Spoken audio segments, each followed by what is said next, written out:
क्या आप जानते हैं बच्चों कि पार्शियल डिफरेंशियल इक्वेशन में कॉम्प्लीमेंट्री फंक्शन के फाइंड आउट करने का कितने तरीके हैं और वो कौन कौन सी फॉर्मूले हैं और सबसे ईजीएस्ट फॉर्मेट क्या है और सबसे ईजीएस्ट वे क्या है, सबसे ईजीएस्ट फार्मूला क्या हो सकता है। आप एग्ज़ाम हॉल में आप किसी भी गवर्नमेंट किसी भी कॉम्पिटिटिव एग्ज़ाम के लिए आप प्रिपेयर करते हो, चाहे वो CSIR नेट हो, गेट हो या फिर NBHM हो या फिर सेट हो या फिर SSB हो, any other exams you are preparing for, then क्या do you know that what is the means shortest way of to find the complementary function of any partial differential equation? Do you know? अगर आप नहीं जानते हैं, मैं यहाँ इस video में बहुत का फार्मूला और वे, शॉर्ट ट्रिक और सब्जेक्टिव अप्रोच इस वीडियो में आपको कैसे कॉम्प्लीमेंट्री फंक्शन किसी भी पार्शियल डिफरेंशियल इक्वेशन का फाइंड आउट कर सकते हैं वो हम सीखेंगे। ठीक है। हेलो स्टूडेंट, मेरा नाम संदेश मंडल है। मैं फिर से आप सभी को मेरे यूट्यूब चैनल में स्वागत करता हूं। बच्चों, आ जाइए हमारी जो रेस्ट ऑफ द वीडियोस जो पार्शियल डिफरेंशियल इक्वेशन के जो चैप्टर 7 है वो हमने शुरू किया था। एक ही वीडियो हमने बनाया था चैप्टर 7 का, और वहाँ उस वीडियो में आपको कॉम्प्लीमेंट्री फंक्शन का जो फॉर्मेट है, फॉर्मूला क्या क्या हो सकता है, सबसे ईजीएस्ट वे क्या है, 3-4 वर्जन मैंने आपको सिखा दिया था। अगर आपने उस वीडियो नहीं देखा है तो आज के लेक्चर आपको कुछ समझ नहीं आएंगे। तो चलिए उस वीडियो को आप देख लेना। मेरे प्लेलिस्ट के पार्शियल डिफरेंशियल इक्वेशन की जो प्लेलिस्ट में जाओ, देखो और लेक्चर नंबर वो अकॉर्डिंगली आप जाके चेकआउट कर लेना। ठीक है। तो चलिए आज हम क्या बात करते हैं माय डियर स्टूडेंट्स। क्वेश्चन आज सॉल्व करेंगे, मैंने आपको वादा किया था, है ना। तो आज हम क्वेश्चन सॉल्व करेंगे। क्या है सॉल्व बोला, सिर्फ सॉल्व माने ये देखो, राइट हैंड साइड में कुछ फंक्शन ही नहीं है ना, ज़ीरो है। तो इसकी, या फिर ये क्वेश्चन ऐसे भी पूछ सकता है, find the general solution, what is the general solution of this partial differential equation भी पूछ सकता है। खाली सॉल्व माने इसकी जनरल सोल्यूशन ही तो पूछ रहा है ना बच्चों। तो उस जनरल सोल्यूशन का पहले इसका शक्ल हम जानते हैं कि भैया R का मतलब होता है क्या है और S का मतलब क्या है, T का मतलब क्या है, मैंने आपको समझा दिया था, है ना। P होता है curly Z by curly X, Q होता है curly Z by curly Y, और ये होता है curly square Z by curly X square, ये curly square Z by curly X curly Y और curly square Z by curly Y square, ये मेरा होता है। तो यहाँ से मुझे बताओ, इसको अगर मैं शक्ल ठीक कर दूँ तो ये क्या बन जाएंगे, 2 times curly square Z by curly X square plus 5 time curly square Z by curly X into curly Y plus 2 time curly square Z by curly Y square is equals to 0। This is my equation 1। So we have to find the solution of this equation, that means इसकी general solution क्या होंगे। जब right hand side में कोई भी function नहीं होगा तो उसका तो जनरल सोल्यूशन होगा ना बच्चों, वो कुछ नहीं है, वो कॉम्प्लीमेंट्री फंक्शन ही होता है। एंड ये मैं आपको दावे के साथ कहूँगा कि कॉम्प्लीमेंट्री फंक्शन की तोड़-फोड़ मैंने किया है पिछले वीडियो में, वो जाके चेकआउट कर लेना।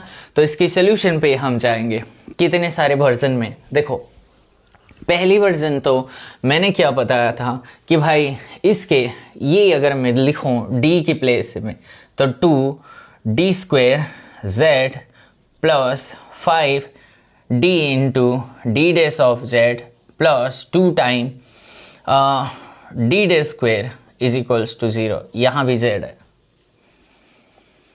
Isn't it my students? और मैंने क्या बताया था कॉम्प्लीमेंट्री फंक्शन में, d की प्लेस में आप स्मॉल m पुट करेंगे, d डैश के प्लेस में 1 पुट करेंगे, है ना। तो चलो ये क्या हो गए, तो 2m स्क्वायर प्लस ये 5m इंटू 1 होता है 5me plus 2 is equals to 0। Clear? यही तो 1 का स्क्वायर ही तो 1 ही आता है, तो यही बना। तो यहाँ से m को आपको फाइंड आउट करना है। मैंने ऐसे भी जब मैंने ऑफलाइन ट्यूशन लिया था, कुछ मतलब छोटे बच्चे भी ये इसका फैक्टराइजेशन उनको नहीं आता था। तो फैक्टराइजेशन नहीं आएंगे तो भाई यहाँ से काम करना आपको दिक्कत वाली बात हो जाएंगे माय डियर स्टूडेंट्स। क्वेश्चन यही है ना। सो 2 कर्ली स्क्वायर जेड वाई, हाँ यही है, ठीक है माय डियर स्टूडेंट्स। तो इनमें से आप इसकी फैक्टराइज करके लिख आना है। तो क्या है, can you do the factorization of this question. यहाँ से 2m² प्लस, क्या ये 4m कर सकते हो, 4m प्लस m कर सकते हो, प्लस 2 = 0। क्यों? क्योंकि जब यहाँ कोएफिशिएंट 1 नहीं होता है तो इसका हम फैक्टराइजेशन कैसे काउंट करते हैं, इसको हम मल्टीप्लाई करते हैं, है ना बच्चों, वो साइड में रखते हैं और उसकी पॉसिबिलिटी कैंडिडेट हम ढूंढते हैं। ये मेरी पढ़ाने का एक ही मकसद है बच्चों, कि ताकि वो बिगिनर बच्चा भी सीख जाए सब्जेक्ट को। तो आप तो अंडरस्टूड हो, फिर भी ये मैं आपको समझा दिया। तो यहाँ से मुझे बताओ 2m कॉमन में मैंने ले लिया, तो यहाँ बचा सिर्फ m प्लस का 2 प्लस 1 कॉमन लिया, m प्लस 2 = 0। तो यहाँ से मुझे बताओ कि भाई m प्लस 2 कॉमन आ गया, तो 2m plus 1 = 0। So that is implies m की वैल्यू -1/2 एक आया एंड -2 एक आया।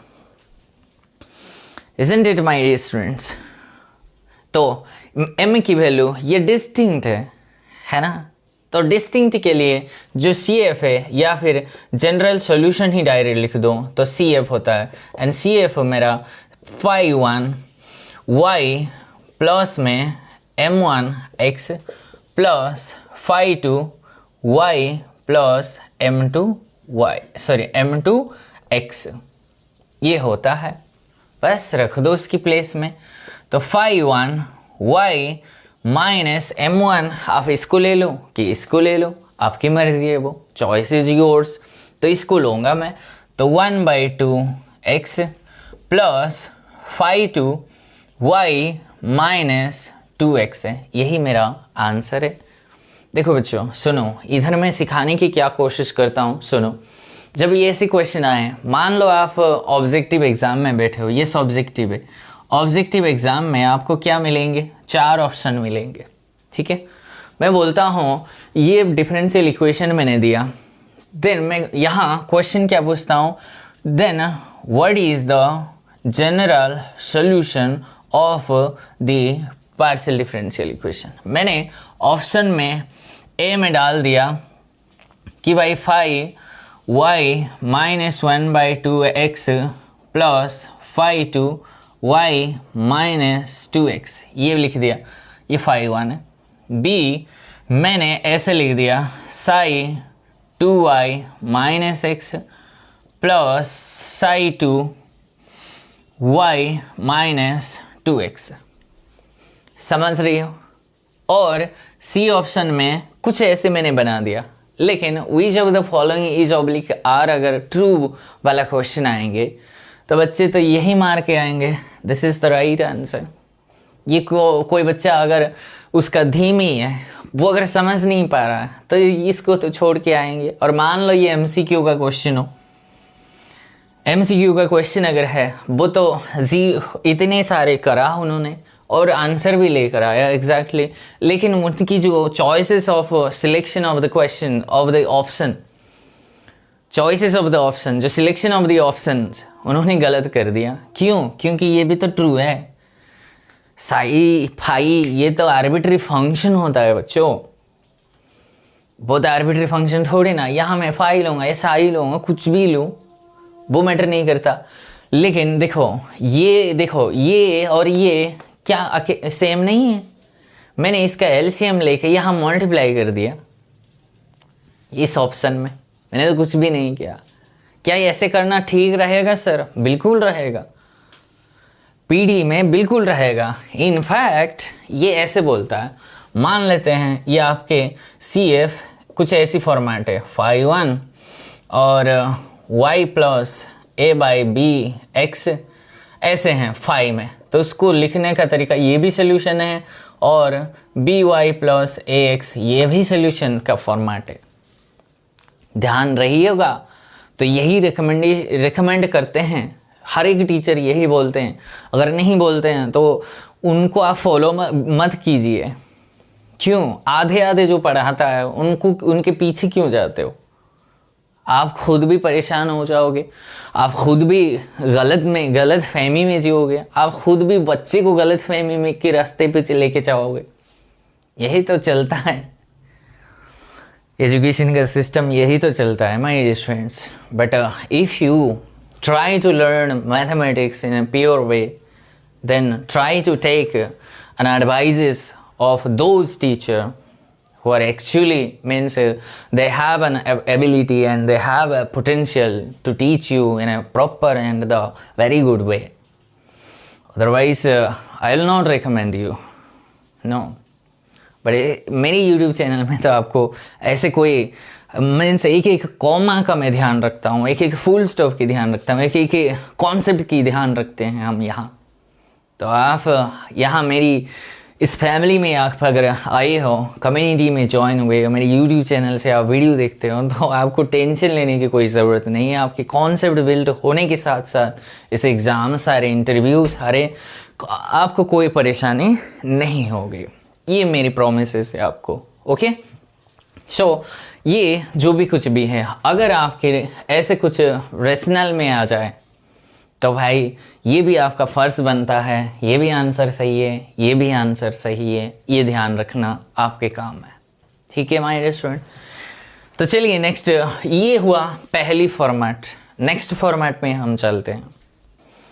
चलिए माय डियर स्टूडेंट्स, ये 2 क्वेश्चन और अब हम करेंगे। उसके बाद देखो इंटरेस्टिंग है, वो वर्जन जैसे जैसे क्वेश्चंस का पैटर्न चेंज होंगे वैसे वैसे हमें यहाँ बहुत सारे चीज़ें सीख जाओगे बच्चों।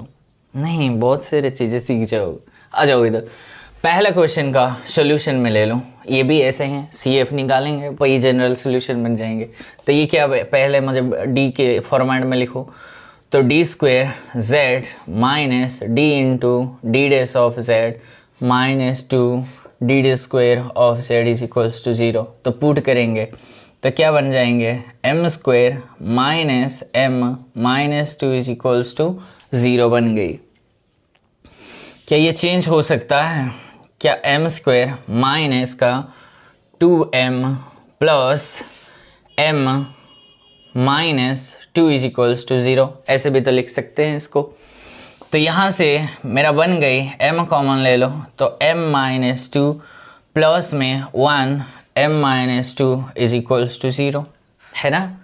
तो यहाँ से मुझे बताओ m की कैटेगरी ही आ गई, m की वैल्यू आ गई -1, एक होता है 2, and this is yes of course this is distinct है। तो डिस्टिंक्ट है तो जनरल सोल्यूशन ही मेरा आ गया, वो होता है this is nothing but this is complementary function. So that is nothing but this is phi1 y minus x plus phi2 y plus y minus minus ये प्लस हो जाएंगे, ये माइनस सॉरी है ना बच्चों, y माइनस x प्लस में 2x बन जाएंगे। क्यों? क्योंकि y प्लस mx होता है उसकी आंसर। तो ये छोटा सा है ताकि वो बच्चे जो और एक जो बोलते हैं उनके लिए भी ये मदद हो जाए। ठीक है माय डियर स्टूडेंट्स, आ जाओ। इंटरेस्टिंग तो ये बनेंगे। सेकंड क्वेश्चन पे आ जाओ। तो ये बोलता है क्या है, गिवन है d इंटू d' का cube plus d' is equal of z is equals to 0 है। ठीक है, हम z नहीं लेंगे।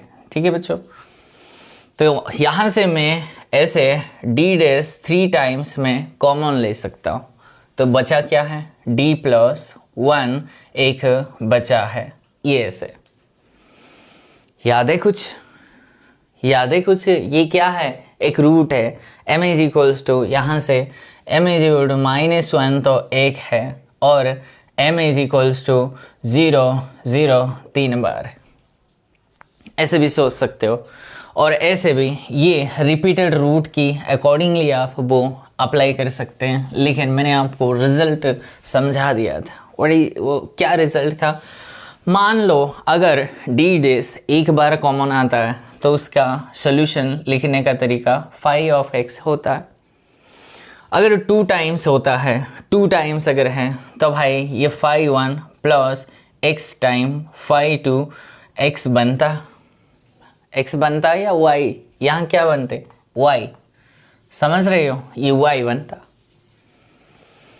ये 3 बार है तो plus y square phi 3 of x बनेंगे, है ना बच्चों। कितनी अच्छी तरीके से बना, उस फॉर्मूला से ही यहाँ डायरेक्ट वो निकाला गया है बच्चों। ऐसा नहीं सोचना ये कहाँ से आया, वो वहाँ से ही इस वैल्यू को पुट करके ऑलरेडी वो कैलकुलेट करके लेकर आ गए हैं, कैलकुलेट करके लेके आ गए हैं हम, इसलिए। और इसके लिए क्या बनेंगे, इसके लिए 5 और y माइनस एक्स है, यही तो आंसर है। और क्या बनेंगे माय डियर स्टूडेंट्स, यही आंसर होनी चाहिए मेरी। हाँ, यही आंसर है माय डियर स्टूडेंट्स, होना भी चाहिए। मैंने आपको सिखा भी दिया था, वो m वाले पुट भी कर सकते हो। क्यों, m का 0 0 3 बार तो ये 0 ही हो गया, तो क्या बनता y प्लस mx बनता, लेकिन वो अलाउड नहीं होता, है ना। तो वो जब d आपके पास, मान लो ये ऐसे होता, d cube d plus 1 is equal 0 होता, तो सोल्यूशन कैसे लिखते हैं, CF बोलो या फिर जनरल सोल्यूशन ही बोलो, वो क्या बनता, ये 3 बार है तो एक बार phi of y plus x multiply होता phi 2 of y plus x square phi 3 of y बनता, इस 3 ही के लिए। और ये एक बचा है, उसके लिए फाई 4 y माइनस एक्स बनता। This would be my answer if ऐसी फॉर्मेट अगर बनता, तो यही मेरी आंसर होनी चाहिए था, ठीक है। इसमें और कॉम्प्लीमेंट्री फंक्शन फाइंड आउट करने में, कॉम्प्लीमेंट्री फंक्शन को जैसे भी क्वेश्चन दे, क्या आपको कोई प्रॉब्लम हो सकता है क्या बच्चों, नहीं भी होनी चाहिए ना, नहीं होनी चाहिए। मैंने तो यहाँ क्या है, पीडी में सिर्फ उस फॉर्मूले को अप्लाई करने का सही तरीका चाहिए। याद तो होता है हर बच्चे को, बट क्वेश्चन टू क्वेश्चन उस फॉर्मूला का, इस फॉर्मूले के साथ खेलना बहुत ज़रूरी है। If you cannot play with your फॉर्मूले in the field of mathematics any branch, then वो तो मतलब नहीं बनता, कुछ भी सेंस नहीं बनता ना बच्चों।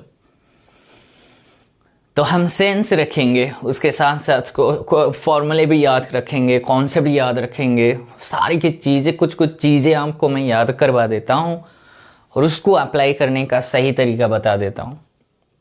तो यही बनता है उसकी अच्छी स्ट्रैटेजी। मान लेते हैं एक क्वेश्चन मेरी तरफ से वो ले लेते हैं, ताकि मेरी वो सारे के सारे कॉन्सेप्ट जो मैंने डेवलप किया था कॉम्प्लीमेंट्री के लिए, वो मेरा सही ढंग से क्लियर हो जाए। तो थर्ड क्वेश्चन मेरी तरफ से ले लो वो, और वो क्या है, मान लेते हैं ये डी स्क्वायर है प्लस, और यहाँ से मेरा डी इंटू डी डैश है, माइनस का क्या बन सकते हैं माय डियर स्टूडेंट्स, तो ऐसे ही बना देते हैं कुछ, डी स्क्वायर प्लस, यहाँ से आप ऐसे बना दो कि भाई डी डैश ऐसे बना दो, माइनस का डी डी स्क्वायर बना दो, और में z इज इक्वल्स टू 0। ये सही हुआ, ये सही हुआ, isn't it? तो अब मैं इसको क्या करूँगा, मैं d और d डैश का पुट करने के चक्कर में नहीं जाऊँगा। मुझे आता है यहाँ d m स्क्वायर माइनस 1 है, तो m plus 1 into m minus 1 ही बनेंगे, आई नो।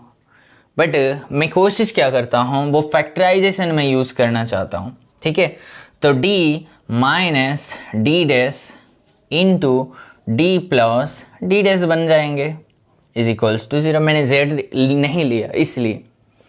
तो ये मुझे बताओ ये किस तरह दिखाई दे रहा है, ये मेरा b1 d minus a d dash है, समझ रहे हो, और ये वाला ये 1 है b2 d minus a2 d dash है ना बच्चों। जैसे मैंने फॉर्मेट आपको सिखाया उस फॉर्मेट से ये दो मैच करते हैं, तो मैच करते हैं तो इसके लिए फॉर्मूला क्या बनता, इसके लिए phi1 b1y plus a1 x plus phi2 b2y plus a2 x बनता। जैसे मैंने फॉर्मूला बताया ये CF होता है मेरा, so that is equals to, तो यहाँ से ध्यान रहो यहाँ b1 भी 1 है, तो ये मेरा phi1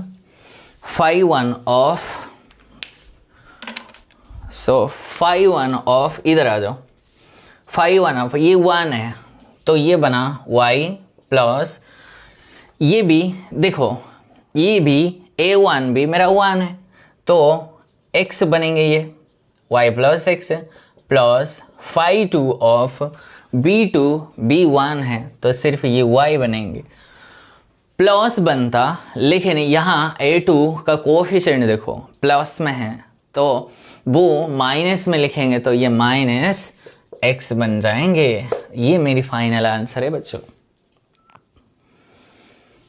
ओके, कोई क्वेश्चन में अगर ऐसे आता, ये मान लेते हैं 5 होता या 3/2 होता, मान लो ये दे ऐसे हैं तो ये क्या बनता 3/2 बनता, और ये भी एक आंसर है। और दूसरी आंसर है, इसको अगर आपको अच्छा नहीं लगता है इसको चेंज किया है ना तो साई ले लो, psi1 of 2y plus 3x plus phi2 of y minus x है, समझ रही हो।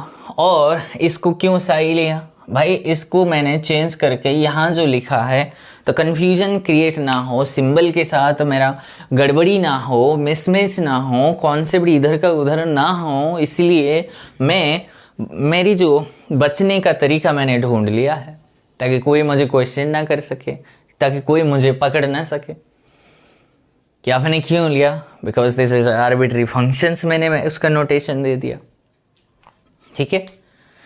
इसमें और कॉम्प्लीमेंट्री फंक्शन को फाइंड आउट करने में कोई भी पार्शियल डिफरेंशियल इक्वेशन संसार का आपको दिया जाए, कॉम्प्लीमेंट्री फंक्शन फाइंड आउट करने का लगभग यही तरीका, वो तो मैटर करता है किस रेट से, किस वर्जन में, किस अप्रोच से वो आपको फैक्टराइजेशन अगर है तो फैक्टराइजेशन के लिए फॉर्मूला दे दिया, अगर डी या फिर डी डेस कॉमन आता है तो उसके लिए फॉर्मूला दे दिया, या फिर एम की डिफरेंट टाइप्स ऑफ वैल्यूज़ के लिए डिफरेंट टाइप्स ऑफ और जो डिस्टिंक्ट है तो रूट्स है तो उसके लिए मैंने फॉर्मेट बना दिया उसी हिसाब से, और तो नहीं है, इतना तो हो सकता है, या डिस्टिंक्ट होगा नहीं तो सेम होगा या फिर रिपीटेड रूट होगा, और इससे अलग तो कोई नहीं आएंगे। तो सारे वर्जन के लिए मैंने डिटेल में पढ़ा दिया आपको।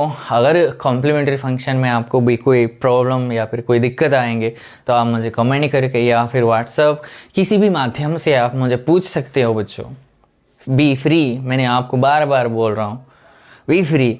जैसे आपके टीचर के साथ बिहेव करते हैं वैसे मेरे साथ ना करो तो अच्छा है। मेरे साथ जितना मुझे आता है, जितना मेरी मतलब मेरी सोच के बाहर तो मैं नहीं जा सकता, तो उसको ध्यान में रख के मैं भी करने की कोशिश करूँगा, आपको हेल्प करने की कोशिश करूँगा। अगर नहीं आता है तो मैं आपको सीधा बोल दूँगा I don't know my dear student, sorry. लेकिन कोशिश करेंगे कि भाई आपके क्वेरी, आपके हर एक सवाल का जवाब हम दे दें इस वीडियो के माध्यम से। तो आज के लिए बस इतना ही था। नेक्स्ट वीडियो जो हम बनाएंगे वो पार्टिकुलर इंटीग्रल कैसे फाइंड आउट करते हैं उसके बारे में थोड़ा चीज़ें सीखेंगे। सो अगर वीडियो पसंद आया तो आपके एक ही काम है, नहीं है तो आप चैनल को प्लीज़ सब्सक्राइब कर लेना, और ऐसे नई वीडियोस आएंगे और रियल में जैसे पढ़ाऊँगा, मॉडर्न भी पढ़ाएंगे, सब सारे सब्जेक्ट्स करने के बाद असाइनमेंट, सारी चीज़ें हम इस वीडियो में, इस चैनल में कवर करेंगे. That's all for today, my dear students, and thank you for watching my video.